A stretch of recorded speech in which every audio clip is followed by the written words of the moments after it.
Hello students, आज हम standard 11 chapter 6 का एग्जाम्पल 6.1 करेंगे।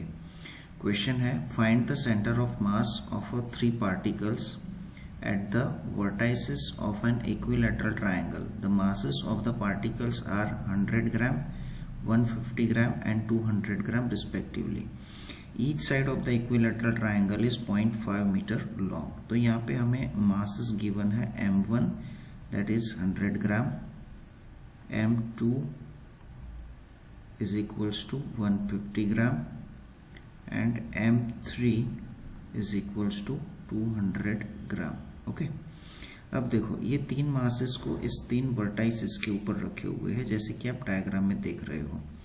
अगर हम इन तीनों मासेस के लिए पोजीशन कोऑर्डिनेट लिखते हैं तो O क्या हो जाएगा, तो O के लिए position coordinate x1 y1 and that is equals to 0 0। वैसे ही A के लिए पोजीशन कोऑर्डिनेट्स क्या होंगे, तो x2 y2 and that is equals to 0.5 and 0। And वैसे ही B के लिए पोजीशन कोऑर्डिनेट क्या होंगे, तो x3 and y3 that is equals to 0.25 and दूसरा है 0.25 √3। क्योंकि देखो ये एक इक्विलैटरल ट्रायंगल है और इक्विलैटरल ट्रायंगल है इसलिए इसकी तीनों साइड 0.5 मीटर की है और इस वजह से इसका जो ये हाइट है पाइथागोरस थ्योरम से वो हो जाएगा 0.25 √3, इसलिए इसका y3 कोऑर्डिनेट ये होगा। Now we know that for the position coordinate of the centre of mass, इसके लिए हमने एक फॉर्मूला पढ़ा हुआ है that is m1 r1 plus m2 r2 plus m3 r3 and denominator में क्या होगा, डिनोमिनेटर में होगा m1 plus m2 plus m3। अब अगर हम इसके लिए x कोऑर्डिनेट फाइंड करते हैं, मतलब कि ये जो पोजीशन कोऑर्डिनेट है ऑफ द सेंटर ऑफ मास, इसमें अगर हम x कोऑर्डिनेट के लिए इस फॉर्मूला को रीराइट करते हैं तो x कोऑर्डिनेट के लिए फॉर्मूला क्या हो जाएगा, तो x कोऑर्डिनेट के लिए हम लिख सकते हैं x is equals to m1 x1 plus m2 x2 plus m3 x3 and denominator में आएगा m1 plus m2 plus m3।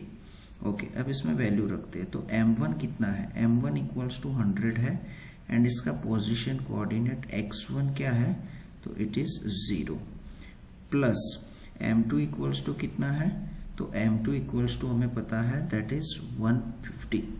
m2 के बराबर कितना है हमारे पास, 150 ग्राम है, तो m2 हो जाएगा 150 और x2 कोऑर्डिनेट कितना है, तो it is 0.5, x2 coordinate 0.5 plus m3 कितना है, तो m3 है 200 और x3 कोऑर्डिनेट कितना है, तो वो है 0.25 and m1 plus m2 plus m3 करेंगे तो ये हो जाएगा 100 प्लस 150 प्लस 200।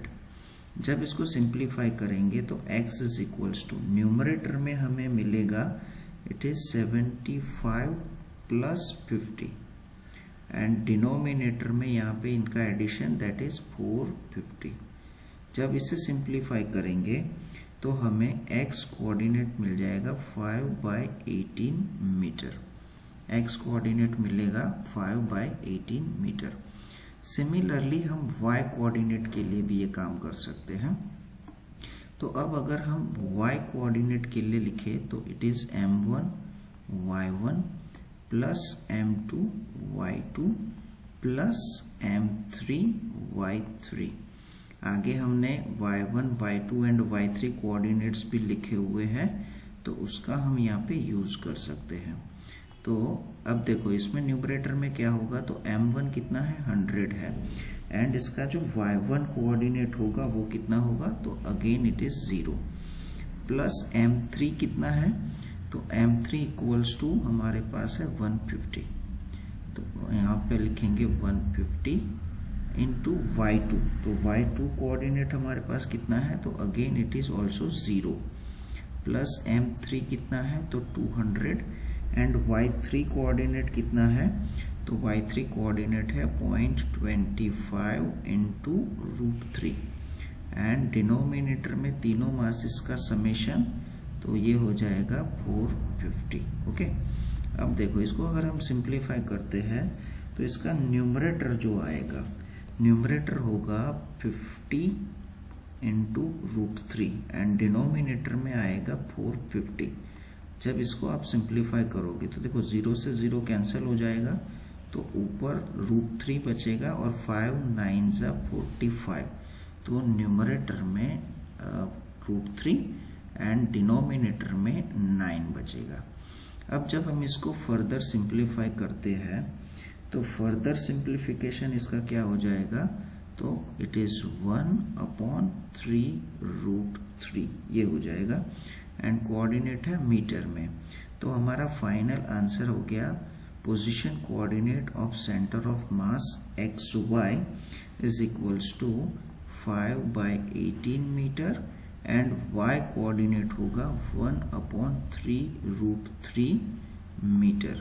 तो ये हो गया हमारा फाइनल आंसर। Thank you.